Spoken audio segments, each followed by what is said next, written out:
O tema de hoje é casamento. Olha só que bênção. Ontem nós vivemos um dia bem especial aí para o Brasil e para o mundo, talvez, que todo mundo comemora, né? O dia de São Valentim, é isso? É assim que começou, talvez você não sabia, mas o dia dos namorados é o dia de São Valentim. Olha aí, tá vendo? Nem está na Bíblia, não precisava ter comemorado. Então você, homem, que falhou com a sua esposa ontem, fique tranquilo, a palavra de Deus não te cobra de ter feito algo nesse dia. Você, mulher que falhou com o seu marido, também fique tranquila, a palavra de Deus não te cobra de ter feito algo especial no dia do São Valentim. Mas, de alguma forma, se tornou algo que nós temos que fazer, alguma coisa mais romântica no dia dos namorados. E eu sempre lembro dos solteiros nesses dias, né? Eu já fui solteiro, eu sei como é que é. É um dia que todo mundo olha, parece que todo mundo, até as árvores na rua tem um par e a gente ainda não tem, né? É um dia, assim, muito triste às vezes, mas nem sempre. Alguns solteiros estão mais convictos já daquilo que Deus tem para eles, já tem mais uma segurança no Senhor e vivem com tranquilidade esses dias. Mas o fato é que as pessoas muitas vezes entram em crise no dia dos namorados. E tu vê, é um negócio que foi criado e culturalmente replicado, e hoje parece que a gente está errado se a gente não comemorar, não fizer uma coisa mais romântica, né, nesse dia. Eu confesso que eu muitas vezes não faço coisas românticas em datas especiais, mas a minha esposa, vocês podem perguntar depois para ela vai poder dizer para vocês que eu faço coisas românticas, ou procuro fazer de vez em quando umas datas que não tem nada a ver com o pastel, né? Eu creio que a palavra de Deus me pede para mim ser romântico, ou seja, tratar a minha esposa com amor, né? Com o mesmo amor que Cristo amou a igreja, não só no dia 12 de junho, mas todos os dias. E também creio que a palavra de Deus, e vejo, e leio, e aprendo com ela, que nos pede para as mulheres tratar seus maridos com respeito, não só no dia 12 de junho, mas todos os dias do ano. Então, essa é a primeira dica que eu dou para todos nós, que nós possamos viver o dia dos namorados todos os dias. Eu sei que é desafiador, sei que tem dias que a gente não está pensando em divorciar, mas está pensando, se ela morresse hoje, talvez não ia fazer tanta falta. Brincadeiras à parte, tem dias que não são tão bons quanto outros, mas tem dias que são maravilhosos. E a gente tem um negócio chamado memória. E normalmente quando entra nesse dia mal, eu não sei como é na sua casa, vou falar um pouquinho como é na minha, mas eu sei como é na maioria das casas, porque eu atendo casais. Quando começa uma discussão de alguma coisa assim, de repente você escuta aquele sinal, assim, para quem trabalha com caminhão já sabe qual é. Pip, pip, pip, pip. Parece que está estacionando dando marcha ré. Quando vê, começa o barulho da caçamba levantando. E vem aquela enxurrada de coisas. Parece que puxa assim 5, 10 anos, 20 anos de erros, e só erros, e traz tudo para aquela conversa, que já não estava boa, agora fica uma meleca, né? Fica horrível. Isso acontece. Por quê? Porque as mulheres são seres emocionais. Elas, mais do que os homens, que são normalmente mais racionais, isso não é regra, é uma regra geral, não é uma regra absoluta, ok? Existem exceções, mas na grande maioria as mulheres são emocionais e os homens racionais. E aí o que acontece? A mulher, tudo aquilo que mexe muito forte com a tua emoção, você grava. Quer ver? Talvez você não vai lembrar que tipo de trabalho você teve na quarta-feira da semana passada, não dessa, da outra. Você não vai lembrar como é que foi aquele dia de trabalho, talvez já nem lembra mais o que você comeu na quarta-feira, porque passou. Agora, como é que foi teu primeiro dia de trabalho na empresa? Você lembra? Primeiro dia de trabalho é mais fácil de lembrar. Por quê? Houve emoção, houve apreensão, houve medo, houve insegurança, houve um monte de expectativas e você vai lembrar daquele dia. Eu me lembro do último trabalho que eu tive a primeira vez, que eu entrei numa sala de aula com 25 adolescentes me olhando e eu tinha que ficar com eles 4 horas seguidas e eles me olhando e eu na frente deles. Hoje eu falo com 50, com 100, com 200 pessoas e estou à vontade aqui em cima. Mas naquela época eu ficava extremamente inseguro. E eu lembro da segunda turma, quando começou também, que foi um outro momento emocionante para mim, quando começou a primeira turma, que eles eram novos, eu já era da casa, que eles estavam inseguros e eu estava à vontade. Eu estava no meu espaço e eles entraram no meu espaço. Apesar deles serem 25 e eu ser só um, eu já estava à vontade. São coisas que marcam, porque mexeram com a emoção. Então essas coisas marcam as histórias de vocês. O casamento de vocês é marcado por momentos de muita emoção, seja emoção ruim ou emoção boa. Você vai lembrar de bons e excelentes momentos, você vai lembrar de momentos terríveis, mas o mediano você não costuma lembrar. O mediano, alguém tem que falar, mas nem lembrava disso aí, é verdade, teve aquela vez. Mas talvez foi mediano para você, mas para o outro foi extremamente impactante. Então, a gente tem dessas, né, na memória, no casamento, e a gente vive isso. E para falar de casamento, antes ainda de continuar, eu gostaria de saber quem aqui é casado, só para mim saber como é que está a plateia aí. Olha aí, você que está em casa, quem é casado? Não, brincadeira. Tem uma galera casada aí, né? Legal. Eu não sei quantos estão com o cônjuge aqui, né? Mas e quem de vocês já pensou em se divorciar depois que estava casado? Para, não levanta a mão, pelo amor de Deus, né? Senão você vai estragar o que você fez ontem, tá? Mas só pensa aí, se já aconteceu. E a maioria dos casais, não estou dizendo que chegou ao fato de ir lá no advogado e pedir, não, mas pensou, cogitou a possibilidade, porque tá, em algum momento, muitos casais cogitam essa possibilidade, né? Mas por que a gente não chega lá? Por que a gente não toma a decisão? Muitas coisas acontecem. Muitas coisas acontecem para um casal não tomar a decisão de divorciar. E por que a gente está falando de divórcio se era para falar de casamento? Porque esse negócio faz parte da rotina de muitos casais, infelizmente.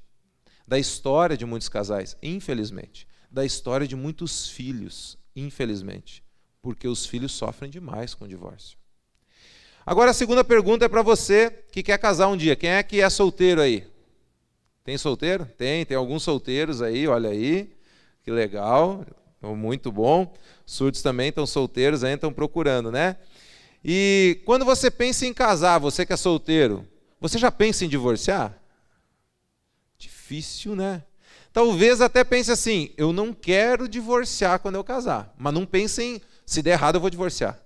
A pessoa quando vai para o casamento, ela vai para viver um casamento e não um divórcio. Mas se você pegar as estatísticas do Brasil e do mundo, você vai ver a quantidade de divórcios que tem acontecido. E todos, ou grande parte desses casais, ou talvez a totalidade, quando entrou no casamento, não entrou pensando em viver esse divórcio, mas acabou vivendo de alguma forma.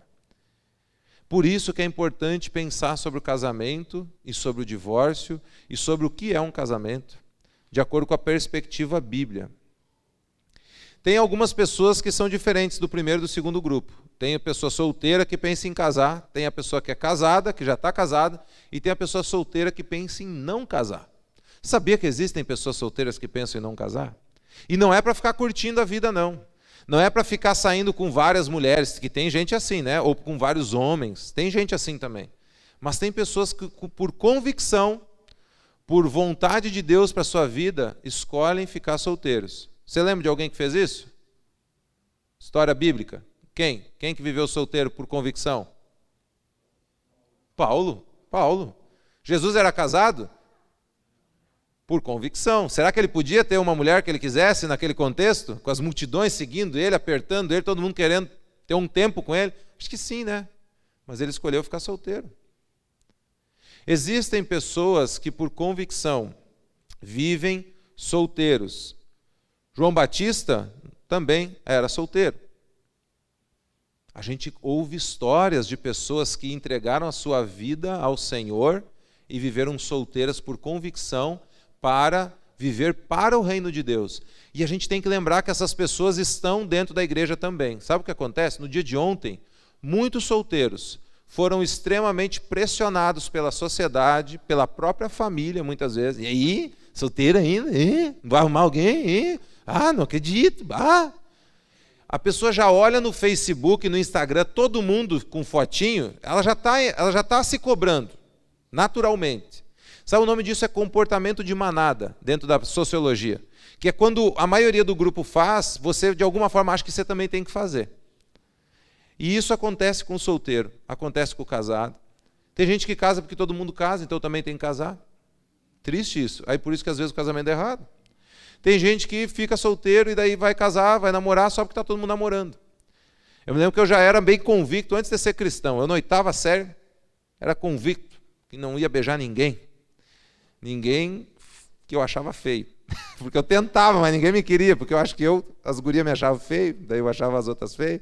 Mas queriam que eu beijasse qualquer uma de qualquer jeito. Não, sai o boca virgem, como eles chamavam, né, o BV. Sai o boca virgem da 8ª série, mas não beijo ninguém que eu não acho bonito. Mas essa pressão eu sofri. Há muitos anos atrás. Hoje deve estar muito pior. Hoje, na 8ª série, às vezes a pressão é se você ainda não transou com alguém, não é se não beijou alguém. É triste, mas a nossa sociedade está assim. O amor, o relacionamento, da forma como a Bíblia nos mostra, ele está em extinção na sociedade que a gente vive. Está em extinção. Então nós vamos trabalhar um pouquinho esse tema. E você, a partir de hoje, eu te peço encarecidamente, você que está em casa me ouvindo, você que está aqui, lembre pessoas que não estão aqui, quando você vê alguém fazendo isso. Não cobre nenhum solteiro de ter uma namorada ou um namorado. Eclesiastes, não. Cantares vai dizer, não desperte o amor enquanto ele não o quiser. Tem que ler Cantares. Não desperte o amor enquanto ele não o quiser. E às vezes a gente fica, sem querer, numa brincadeira, colocando mais crise num coração que já está em crise. Principalmente se a pessoa for adolescente, né? O Rácia trouxe uma palavra para os adores no sábado, é uma campanha que a Jumap tem, namoro na hora certa. Qual que é a hora certa? Quando você puder viver a sua vida independente dos seus pais. Aí você pode namorar, porque aí você pode casar. Adolescência não dá para sair de casa, construir casa, morar sozinho, trabalhar. Não dá. Ah, mas eu trabalho com 16 anos. Com o teu salário, querido. Não sei se dá para comprar o rancho do mês. Que dirá pagar o aluguel. Com 16 anos, tu tem uma ajuda de custo no teu trabalho. Não tem um salário. É difícil. A gente, às vezes, com 22 anos, trabalhando, quebrando a cabeça, mal e mal consegue juntando 2 salários para viver um pouquinho. Então, o Senhor tem um tempo certo para o namoro, para cada um. Então, não seja você alguém que vai colocar uma pressão maior ainda na vida daquele irmão que está junto de você aí. Mas vamos para o texto bíblico, queridos. Mateus 19, 1 ao 12. Mateus 19, o título na minha Bíblia é A Questão do Divórcio. Nós vamos ler um pouco do texto e falar um pouquinho sobre ele, nós vamos intercalando. Eu não vou ler o texto todo e depois ver separado. Eu vou ler um pouquinho, parar e compartilhar. O texto inicia no 1, né? Tendo acabado de dizer essas coisas, Jesus saiu da Galiléia e foi para a região da Judéia, no outro lado do Jordão. Grandes multidões o seguiam e ele as curou ali. Essa parte do texto está aí porque essa é a última ida de Jesus até a Galiléia, até a Judéia, perdão. E lá, depois dali, ele não volta mais. Ali ele termina o seu ministério na cruz, ok? Então é a última parte da vida dele, ele dá lições muito importantes nesse momento de sua vida, ele revê muitas coisas. Esse próprio sermão aqui, essa própria explicação, ela já foi dita lá no Sermão do Monte. Jesus já havia citado sobre o casamento lá no Sermão do Monte, aqui ele fala de novo. Por quê? Porque no verso 3 diz, alguns fariseus aproximaram-se dele para pô-lo à prova. Os fariseus sempre juntos, né? Esse povo era muito querido. Eles estavam pondo Jesus à prova por quê? Por que falar sobre casamento era pôr Jesus à prova? Porque existiam 2 escolas naquele contexto, a escola de Hilel e a escola de Shammai, 2 grandes rabinos. Os grandes líderes religiosos da época do povo judeu eram Hilel e Shammai, 2 escolas. Então os seguidores de um e de outro estudavam com eles. E Hilel dizia o seguinte, olha, de acordo com Deuteronômio 24, quando Moisés diz, se um homem casar-se com uma mulher e depois não a quiser mais, por encontrar nela algo que ele reprova, dará certidão de divórcio à mulher e a mandará embora. Hilel dizia o seguinte sobre essa interpretação, o que Moisés está dizendo é que se a tua mulher queimar comida, você pode dar uma carta de divórcio para ela. Se tua mulher gritar com você, você pode dar uma carta de divórcio para ela. Se ela não quiser ter relação com você, você pode dar uma carta de divórcio para ela. Se ela fizer qualquer coisa que você não gostar, se ela tiver nela algo que você reprova, pode dar carta de divórcio para ela. Essa era a escola de Hilel. Tá? Aí tinha do outro lado a escola de Shammai. Shammai dizia o seguinte, não, o que Moisés está dizendo é que você pode dar uma carta de divórcio para ela se houver um adultério. Se ela fizer algo que reprova num sentido de imoralidade sexual, que tem adultério, aí sim você pode dar uma carta de divórcio para ela. Fora isso, não. Agora pensa. Não precisa nem pensar nos homens daquela época. Pensa que hoje tem uma igreja que defende essa primeira doutrina de Hilel, uma igreja cristã, e uma igreja cristã que defende essa doutrina de Shammai. Para onde vocês acham que os homens iam? A maioria seguia o Shammai, né? Seguiam o Hillel. Então, o homem sempre teve no seu coração esse desejo, esse coração endurecido, conforme o texto vai nos dizer. E o homem, a mulher também. Não é um privilégio só do homem, né? Falando em homem e mulher. Dos homens, a humanidade. Então, o texto tem esse pano de fundo. 2 escolas, e aí os caras perguntam para Jesus. Né?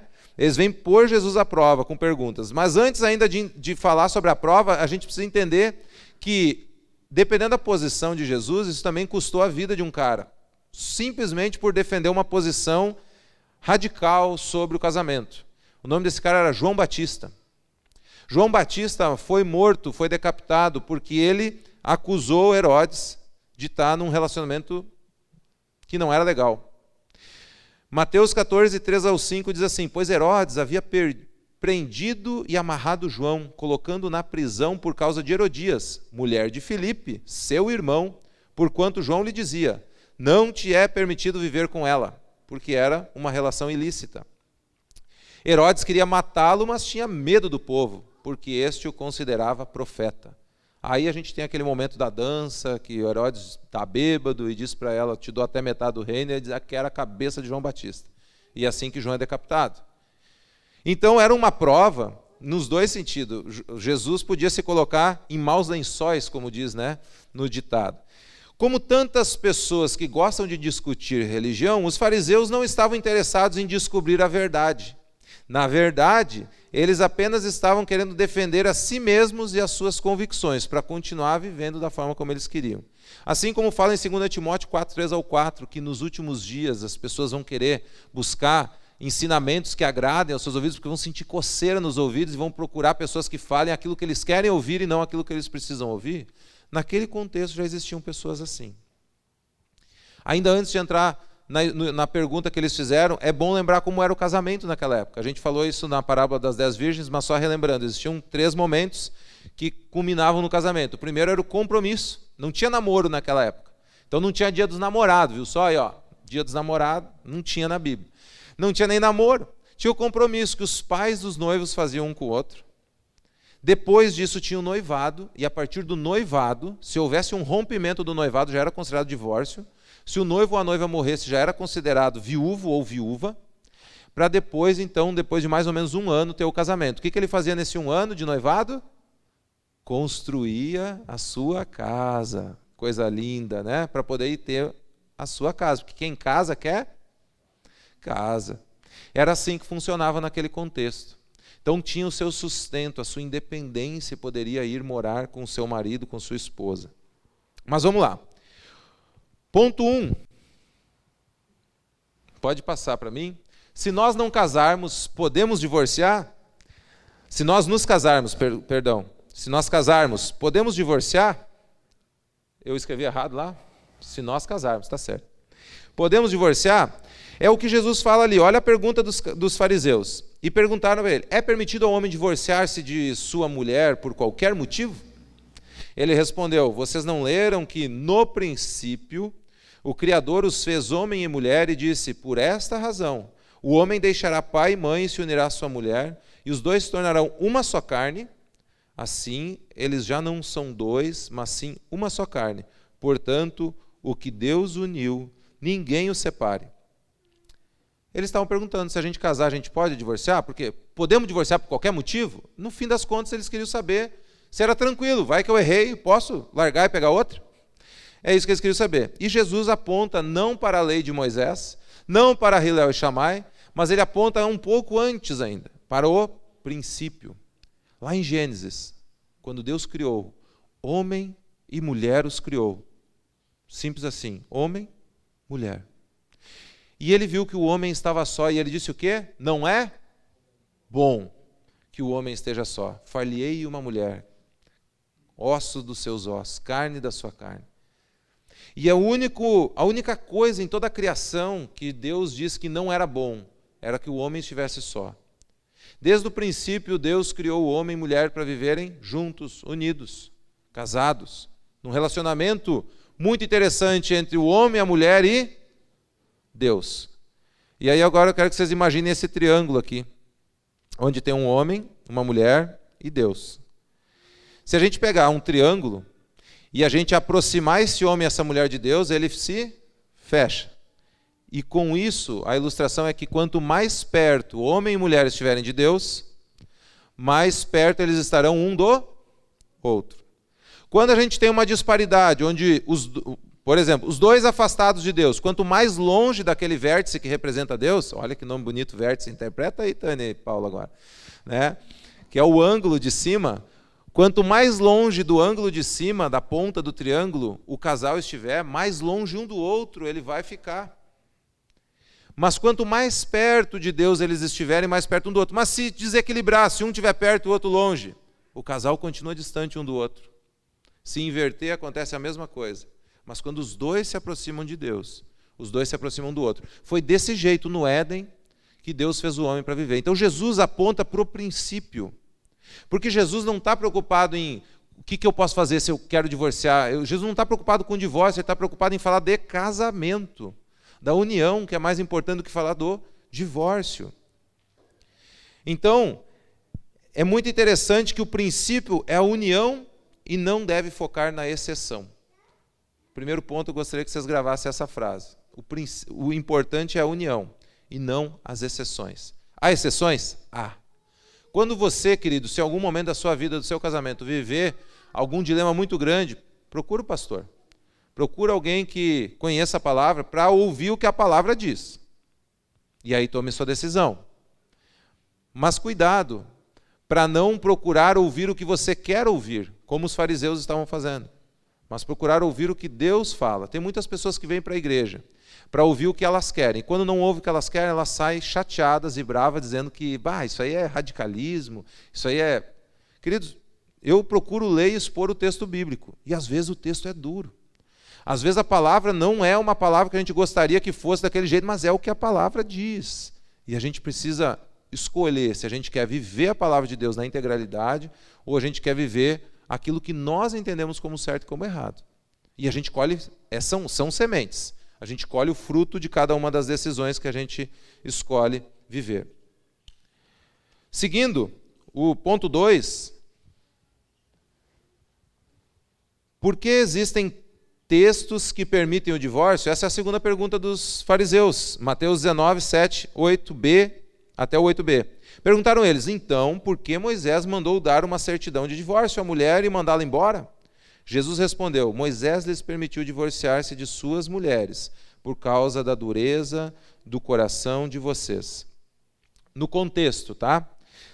Na época de Moisés, bem como na época de Jesus, o casamento estava longe de atingir o propósito original de Deus, e ainda hoje. Jesus disse que Moisés pronunciou esta lei somente porque o povo tinha o coração endurecido. Explicou que a indissolubilidade do casamento, ou seja, um casamento que não se desmancha, onde não há separação, fazia parte das intenções de Deus, mas devido à natureza pecaminosa do homem ter tornado o divórcio inevitável, Moisés instituiu algumas normas para auxiliar as vítimas do adultério. Eram leis civis especialmente destinadas à proteção da mulher, que naquela cultura ficava totalmente vulnerável se estivesse sozinha. Com a lei de Moisés, um homem não poderia mais simplesmente expulsar a mulher de casa, deveria escrever uma carta formal de dispensa. Esse foi um grande passo em direção aos direitos civis, pois fez com que o homem pensasse melhor a respeito do divórcio. Queridos, naquela cultura, uma mulher sem um marido não sobrevivia.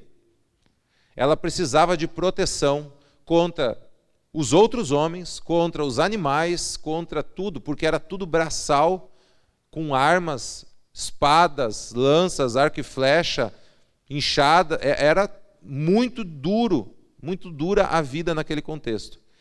A carta de divórcio, às vezes a gente lê esse texto e a gente pensa, mas o cara ia lá, escrevia uma carta, entregava para a mulher e mandava embora, né?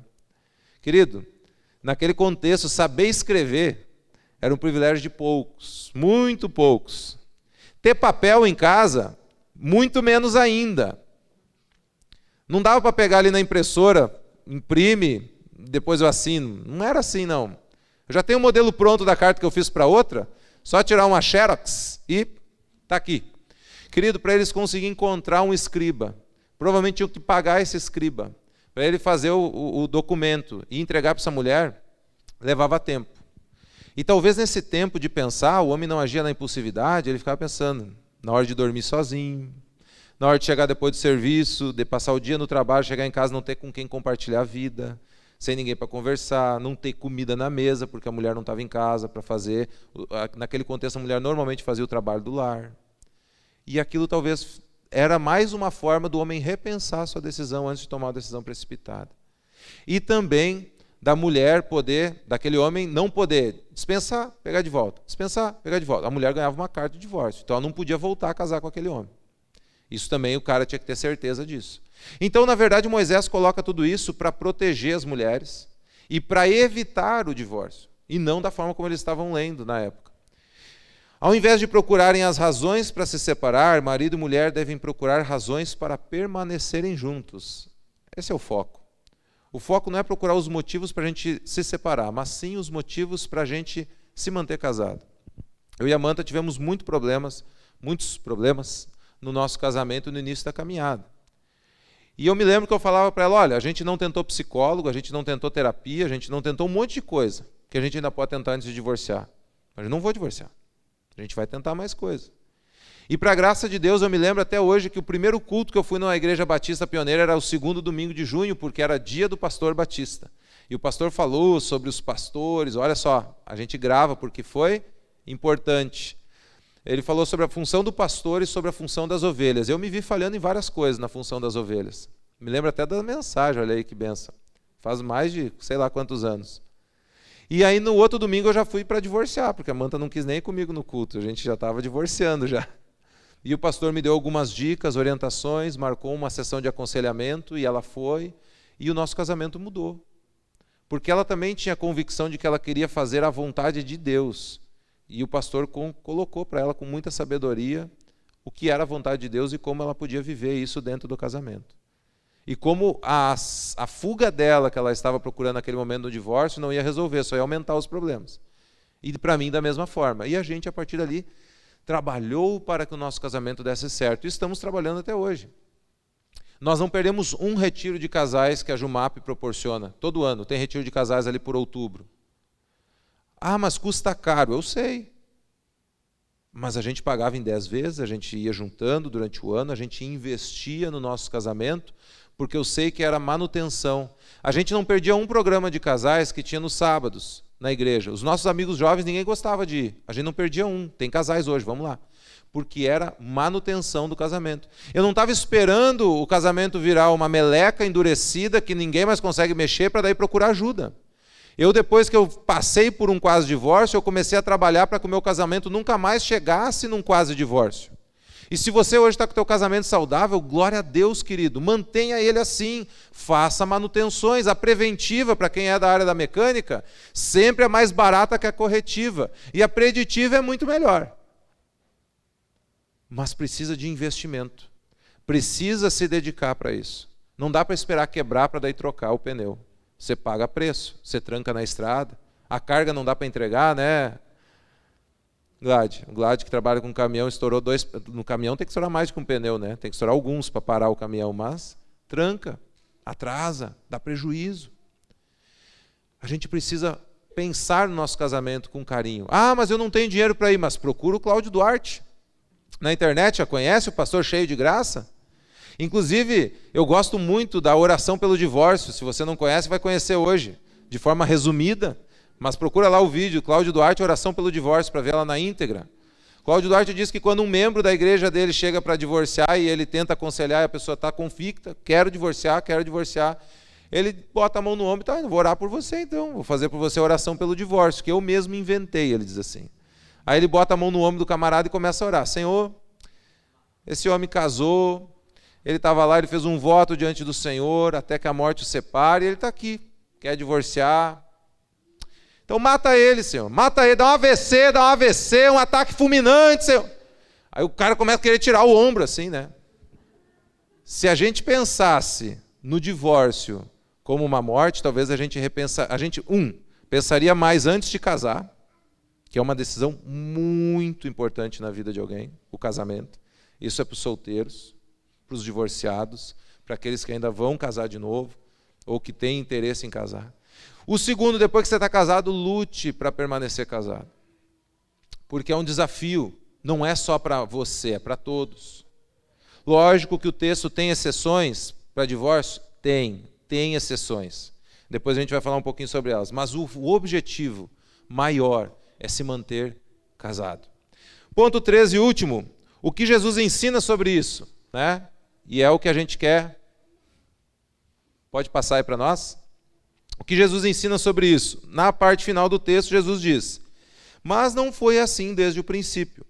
Eu lhes digo que todo aquele que se divorciar de sua mulher, exceto por imoralidade sexual, e se casar com outra mulher, estará cometendo adultério. Os discípulos lhe disseram: se esta é a situação entre o homem e sua mulher, é melhor não se casar. Às vezes a gente lê o texto e a gente não para nisso, né? Quando a gente é solteiro, não, que melhor não se casar, o negócio é casar. Eu vi ela é muito bonita, e eu vou casar com ela, e daí a gente vai juntar os nossos trapinhos, a gente vai viver feliz para sempre, e daí no primeiro mês que não consegue pagar a água, a luz, o telefone, nada, e não tem dinheiro para comer. Pai, não tem dinheiro lá, pai. Dá uns 10 pila aí, pai. Pai, vem comer comida aí, pai. Não sei cozinhar, pai. Porque não se prepara para aquele momento. O casamento não é uma aventura que a gente vai brincar de ver se dá certo morar junto. O casamento é uma decisão extremamente importante, que deve ser tomada, dirigida por Deus. E você que tem pai e mãe, que você é abençoado dessa forma, ouça papai e mamãe nessa hora, porque eles sabem o que é melhor para você. Eles te amam, eles te geraram, eles cuidam de você. E eles, na hora que você for casar, eles vão querer o melhor para você. Então, se pai e mãe disser assim: olha, estou com dúvida dessa pessoa, não sinto paz, ouça, pode ser Deus falando, porque a pessoa apaixonada, ela fica cega, simplesmente cega.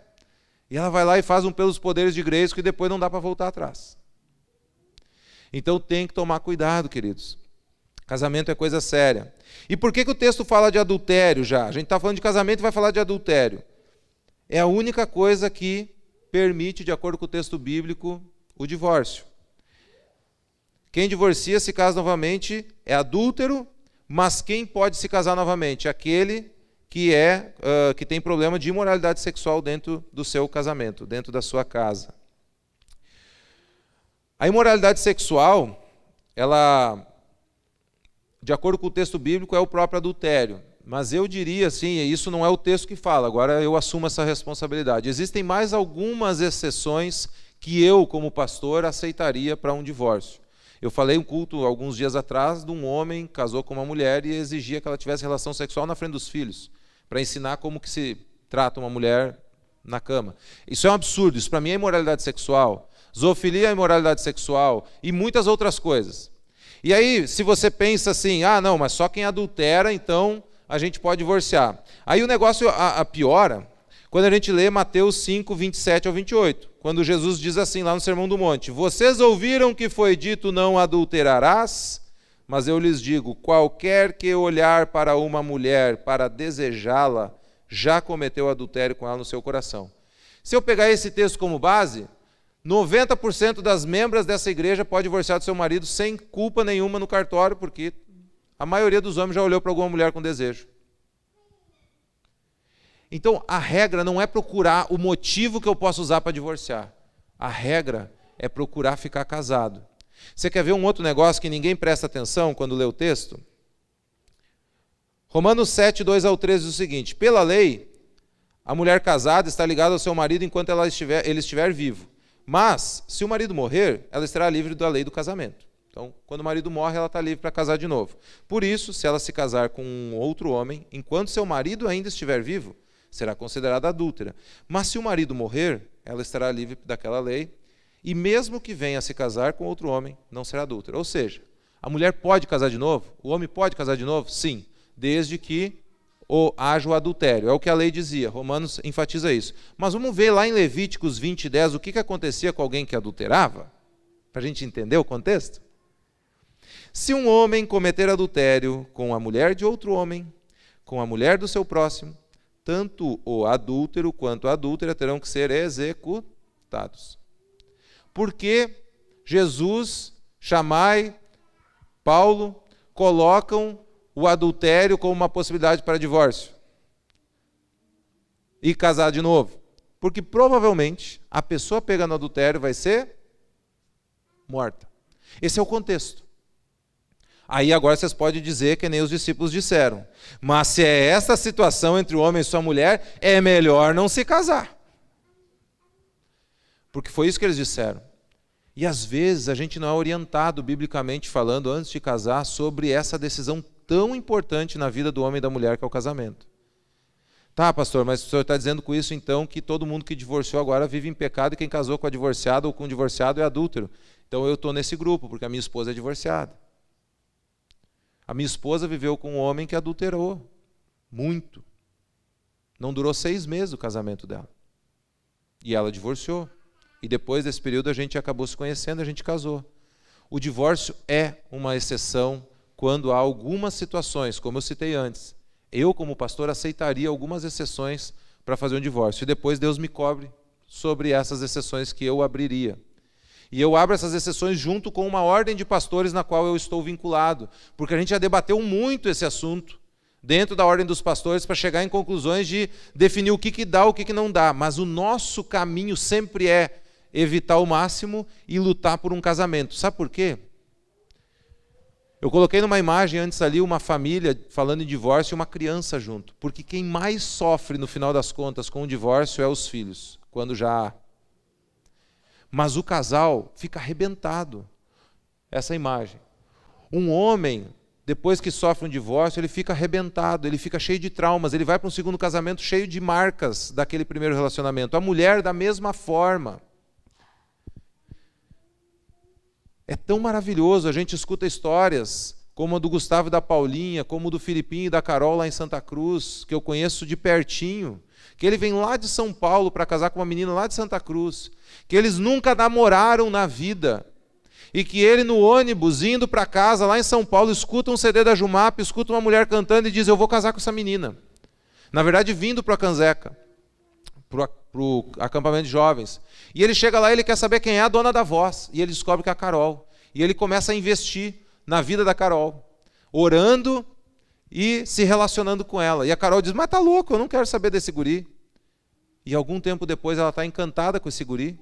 E algum tempo depois esse guri está se mudando para um trabalho em Santa Cruz, morando numa pensão lá, passando bocas e boas. Ah, mas ele podia morar num quarto na casa dela? Podia, mas isso seria uma brecha para a tentação, para eles não chegar no casamento de forma como Deus gostaria que fosse. Então ele vai morar numa pensão com pessoas que usam drogas, com pessoas legais, tudo misturado, alcoolistas. E passa 1 ano e pouco lá sem poder nem sair de casa com a menina, sem ter uma aia junto, que era a irmã da Carol. Para sair sem a aia, sem a irmã da Carol, tinha que sair comigo, com a minha esposa, com outro amigo, não podia sair nem de carona junto só com a Carol. Mas eles, quando chegam no altar, chegam os dois puros, primeiro namoro, primeiro relacionamento dos dois, os dois casam e estão construindo uma vida juntos. É isso que Deus preparou para mim e para você. Só que por causa da dureza do nosso coração, a gente muitas vezes acaba se envolvendo em coisas erradas, com relacionamentos errados, e nos causa dor e sofrimento. Olha que maravilha! O Filipinho e a Carol não passam por ninguém na rua e passam vergonha, porque já teve um relacionamento, porque já transou com aquela pessoa, chega a desviar o olhar, está agora com o marido e passa e vê uma pessoa com quem já transou na rua. Pensa! Vai ter relação com o esposo, com o marido, com a mulher e lembra de outros relacionamentos. Pensa que desgrama. Deus não quer isso para você. Fora a pornografia, que também eu considero imoralidade sexual, que é uma coisa que muitos homens lutam contra. Porque a sociedade está tomada disso como uma coisa normal. Aí o homem quer aquela menina que ele viu no filme lá na casa dele. Não vai ter. Aquilo é uma atriz. E é uma tristeza alguém assistir aquilo. Queridos, é duro isso, mas é a realidade. Que os nossos filhos vivem contato com pessoas que vivem isso de forma natural. Por isso que o casamento não é natural, é sobrenatural. E Jesus agora, então, ele redimensiona isso. E aí tem um texto aqui bem duro também, né? Hebreus 13:4. O casamento deve ser honrado por todos, o leito conjugal conservado puro, pois Deus julgará os imorais e os adúlteros. Gálatas vai falar que as obras da carne têm a imoralidade sexual junto, é uma obra carnal, algo que nós temos que lutar contra, mas é natural, é sobrenatural o fruto do Espírito, que é contrário às obras da carne. Se você não se alimentar espiritualmente, se você não ler a palavra, se você não orar, se você não se aproximar do Senhor, você tende a viver as obras da carne na sua vida. Facção, contenda, dissensão, raiva, ira, imoralidade sexual. Quando você está em paz com Deus, num relacionamento íntimo com Deus, você tende a não querer essas coisas na sua vida. É o Espírito Santo que faz essa obra. A carne faz a obra contrária. Por isso, os discípulos afirmam, se essa é a situação entre o homem e sua mulher, é melhor não se casar. Mas Jesus responde que nem todos têm condição de aceitar esta palavra. O 3b, por favor, dos slides. Nem todos têm condição de aceitar essa palavra, somente aqueles a quem isso é dado. E que existem eunucos, que nasceram assim, que foram feitos assim, que se fizeram assim. Você não é obrigado a casar, querido. E nem todos são capazes de aceitar essa palavra. Tenta dizer para um amigo teu, que é para ele se guardar virgem até o casamento. Se ele não for um homem espiritual, ele vai dizer, tu é louco, rapaz, isso é coisa lá do tempo do Areri Pistola, isso não existe. Se você falar para um amigo teu que o pastor da igreja falou que tem um casal lá em Santa Cruz que casou virgem e foi o primeiro namorado, vai dizer que morava lá no interior, num buraco, em algum lugar, ou foram trancados e amarrados para viver desse jeito. Que não foi decisão deles, alguém obrigou eles a fazer isso, porque isso não existe. É isso que eles vão achar. Porque eles são pessoas que não são espirituais. Agora, uma pessoa espiritual vai crer. Eu não tinha encontrado casais que se guardavam até o casamento, até entrar na Igreja Batista Pioneira de Santa Cruz do Sul. Na outra igreja e nas outras igrejas onde eu vivia, onde eu tive contato, os namoros eram muito frouxos. Os casais tinham relação e às vezes até faziam troca de casais entre eles. Um absurdo dentro das igrejas. E na igreja sem o Espírito Santo, entre aspas, que o pessoal não fala em língua, não cai no chão, não rodopia, não faz nada, as pessoas vivendo o evangelho até o altar e em várias outras áreas da mesma forma. Isso é espiritualidade, centrada na palavra. E é isso que Deus quer para cada um de nós, porque tem bênçãos preparadas para a gente se a gente viver dessa forma. Então, assim, lembre que tem pessoas que foram feitas eunucos, se fizeram eunucos, ou então nasceram assim, e nem todos precisam casar. Lembre disso. Então, se você tem crise de não querer casar, não entre em crise quando a sociedade te pressionar para ter um relacionamento. Você talvez tenha um chamado, Deus te deu algo para viver assim. Agora, se você é que nem aqueles que Paulo fala lá em 1 Coríntios 7, que é uma carreta desenfreada, serra abaixo, sem freio, que não se contenta, que não consegue se segurar, porque se abrasa, casa, mas casa certo. Ora, busque em Deus, para que você possa fazer isso da forma correta. Ao que parece, podemos concluir que o divórcio no Novo Testamento é o equivalente à morte no Antigo Testamento. Liberta o cônjuge inocente para se casar novamente. Casamentos felizes não são acidentes, mas sim o resultado de compromisso, amor, compreensão mútua, sacrifício e trabalho duro. A reação dos discípulos aos ensinamentos de Cristo mostrou que não concordavam com ele. Disseram, se não há nenhum jeito de pular fora de um casamento horrível, então é melhor permanecer solteiro. Jesus não queria que eles considerassem o divórcio uma solução, pois se o fizessem, não tratariam o casamento com a devida seriedade. E essa é a palavra para os solteiros e para os casados. Casamento é coisa séria. Casar ou não casar, eis a questão. A questão é, você vai abraçar isso de forma integral, de forma inteira, e você vai se comprometer nesse casamento, com toda a tua força, com toda a tua alma, com tudo que você tem, porque você vai estar vivendo a vontade de Deus dentro do seu casamento, então case. Se você não vai casar para ficar curtindo com um monte de mulher, ou você não vai casar para dedicar sua vida ao reino de Deus, como Paulo fez, como João fez, como Jesus fez. Se você vai não casar para ter essa vida com Deus e viver o reino de forma intensa e profunda, porque o homem casado se preocupa em como agradar sua esposa e a mulher casada se preocupa em como agradar o seu marido, mas o homem solteiro e a mulher solteira se preocupam em como agradar ao Senhor e como viver para Ele. Paulo diz isso em 1 Coríntios 7. E é isso que a gente precisa ter em mente antes de casar e enquanto for solteiro. Isso é muito importante. E nós, pais, precisamos orientar os nossos filhos sobre isso. Nós, pais, precisamos, junto com os nossos filhos, orar pelo futuro cônjuge deles. Nós vamos fazer isso agora na sequência, orar pelo futuro cônjuge deles e orar pelos nossos casamentos constantemente como casais. Tem casal que não senta para orar pelo seu casamento um com o outro. Tem vergonha. Isso não é certo. Os dois juntos, buscando a Deus. Quando você vê um casal passando por dificuldade e lutando para se manter casado, pelo amor de Deus, eu peço em nome de Jesus, não vai lá e diz assim, é verdade, tinha que divorciar mesmo. Do jeito que está aí, ó, eu já tinha ido. Não faz uma coisa dessa. Isso é um catalisador, às vezes é o que a pessoa mais quer, uma desculpa para poder dar um passo adiante, só que depois você não vai estar com ela lá, chorando, arrebentada, sofrendo, você não vai estar com os filhos lá, cuidando dos problemas emocionais, que é uma séria, uma consequência que vem na vida da pessoa, porque não tem mais o equilíbrio de um pai e uma mãe para orientar em casa, mas tem, às vezes, um pai e uma mãe disputando o amor do filho, para saber de quem ele gosta mais, comprando o amor do filho, com presentes, cedendo para coisas que eles querem. É terrível.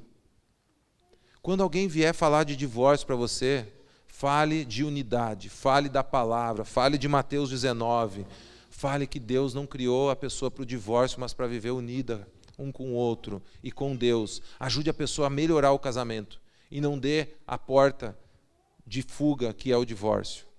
Porque as pessoas que se divorciam sofrem. Essa é uma realidade.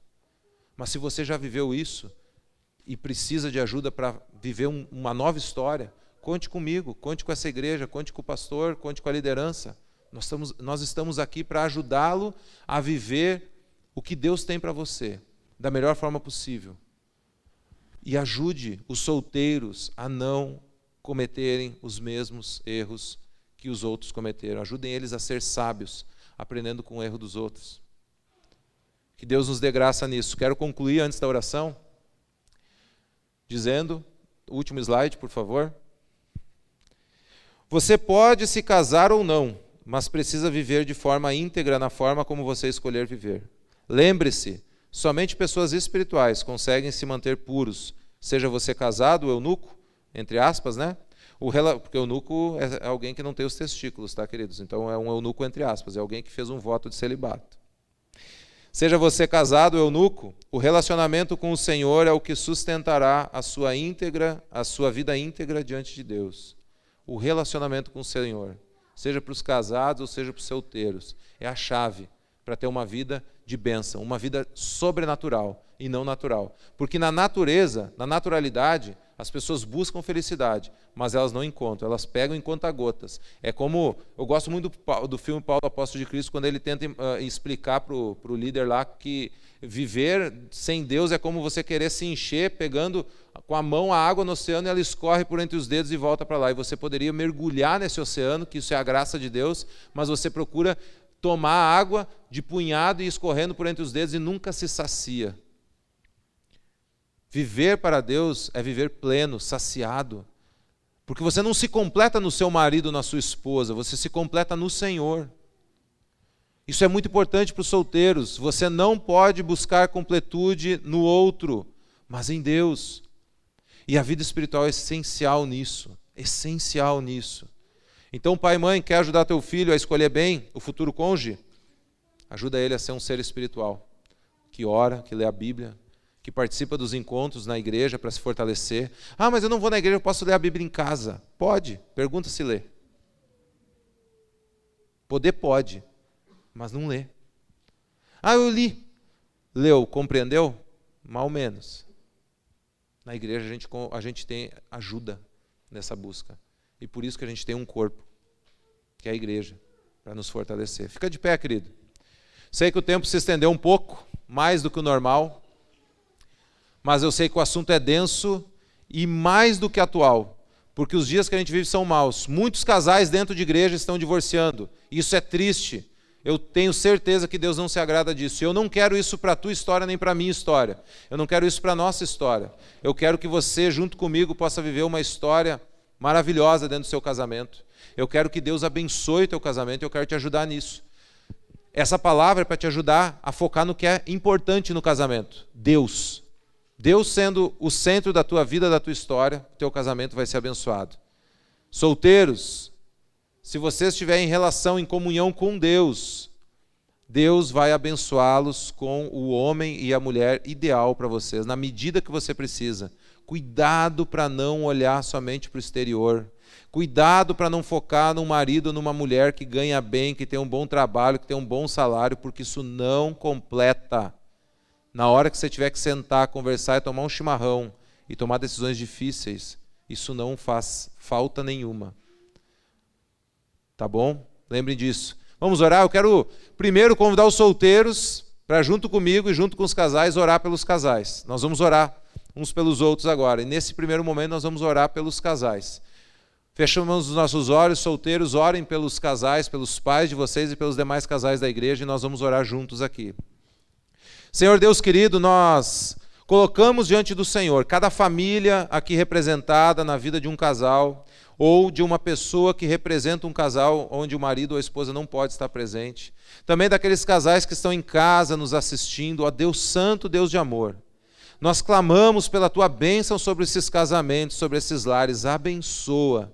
Abençoa com Teu amor, com Teu poder, com Tua graça. Ajuda o Senhor a viver o sobrenatural de Deus. Ajuda o Senhor a buscarem juntos a Tua presença e estarem em unidade contigo, para que dessa forma eles possam estar em unidade uns com os outros. Que eles possam buscar um fortalecimento sobrenatural para a sua vida. Que eles possam buscar a Tua vontade em primeiro lugar. Ajude-os, Pai. Ajuda a mim também no meu casamento. Ajuda-nos, Senhor, a expressar como homens o amor de Cristo pela igreja, por nossas esposas. Um amor sacrificial, um amor conforme Efésios 5, que diz que nós devemos amar a nossa esposa assim como Cristo amou a igreja ao ponto de dar a vida por elas. Que o Senhor levante homens dispostos a morrer por suas mulheres, pois assumiram um compromisso diante do Senhor e diante dos homens, de amá-las até que a morte os separe. Levante, Senhor, no meio da Tua igreja, mulheres que sejam exemplo para as outras mulheres, que sejam mulheres que respeitam e amam os seus maridos, que sejam auxiliadoras idôneas, que junto com o seu marido possam servir ao Senhor e conduzir o seu lar e conduzir a vida da casa e tudo mais, Senhor. O Senhor sabe das qualidades e das características especiais que só as mulheres têm para complementar os seus maridos, e que elas possam despertar isso de forma clara como o dia, para que os seus maridos possam ver nelas e cuidar delas e amá-las e se sacrificar por elas. Que seja um relacionamento de acordo com a Tua palavra, Deus.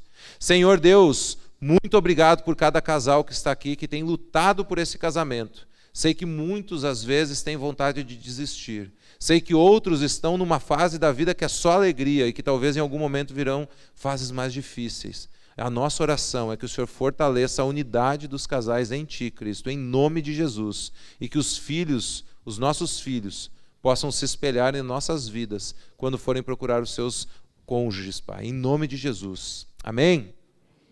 Amém, queridos. Agora nós vamos orar pelos solteiros, porque eles vão constituir as famílias que irão formar essa igreja no futuro, as famílias que vão interagir com você e comigo, e que nós possamos orar por eles não somente hoje, mas continuar orando por eles, para que eles tenham na sua vida uma pessoa especial, que vai somar, que vai trazer mais fortalecimento espiritual. Vamos orar?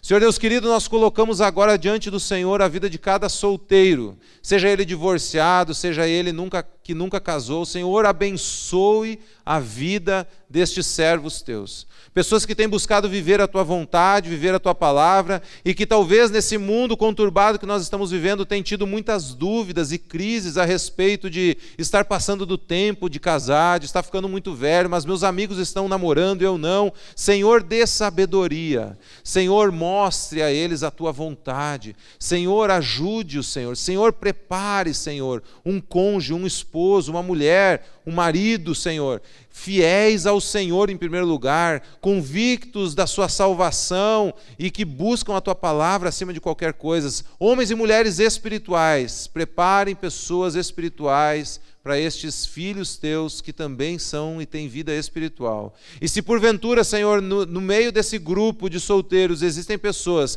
que precisam de conversão, Senhor, ajude-os a ter um encontro real contigo, para que eles possam ver com os olhos espirituais e entender com a mente de Cristo a tua vontade, pois somente pelo teu Espírito nós podemos entender e viver a tua palavra. Sem ele, Senhor, é impossível, nós somos carnais por natureza e vivemos as obras da carne por natureza, e esse mundo está cheio de oportunidades para nós vivermos as obras da carne, e nós não queremos isso para os nossos filhos, para os nossos irmãos aqui, Deus. Abençoe-os, Pai, com sabedoria, e prepare, Senhor, esse dia tão especial, que é o dia do casamento deles, que seja um dia marcante, que seja um dia que não vai ser apagado da memória, porque será singular e especial para o resto da vida deles. Assim nós oramos, agradecemos e te engrandecemos, em nome de Jesus. Amém.